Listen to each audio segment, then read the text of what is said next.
Hey guys, so today I'm making some delicious and soft fried bakes. Made the right way, fried bakes are just absolutely the best thing, especially for breakfast. So here is my recipe.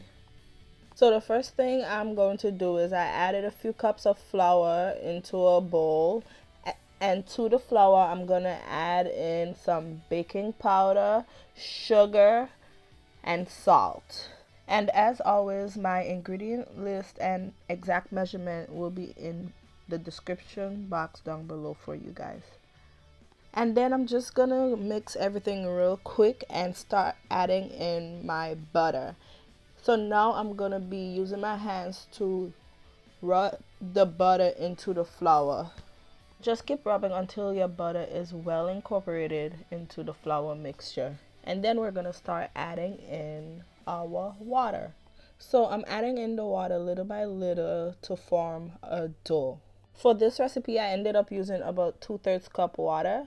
Just be sure to add the water little by little because you don't want to add too much and then your dough is too soft.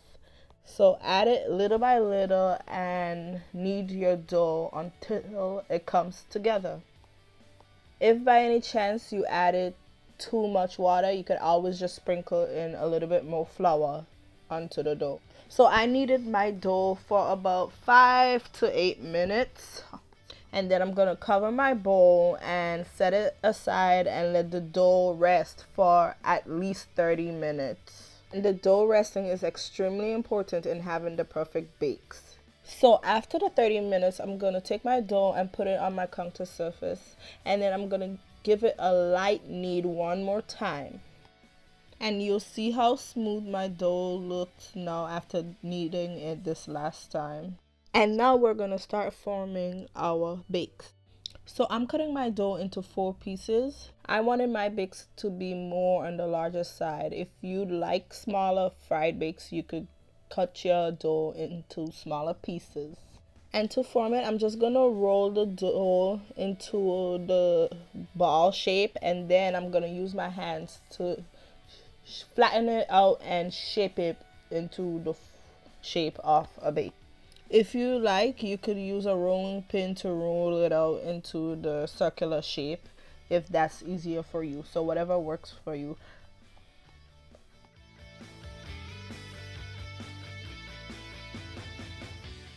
And once we're done rolling out our bakes, we're gonna start frying them. So in a large pot, I added in some oil, and you want to have enough oil in there to fry the bakes really well. And once the oil is hot, I simply drop the bakes into the pot.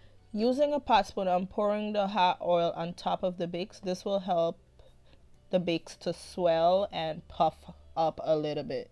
And once the bake starts turning brown on one side, you're going to flip it so the other side can brown a little. And that is how you make fried bakes. Remember, don't have your fire too high because you don't want your bakes to burn. So keep it on like medium heat. And once it starts turning brown, flip it onto the other side so that side can cook. And yeah, now I'm gonna cut the bakes for you guys, and you can see it's very soft and easy to cut. In this video, I paired mine with some saltfish and it was really good. Once again, thank you guys for watching, and I will see you in my next video. Bye.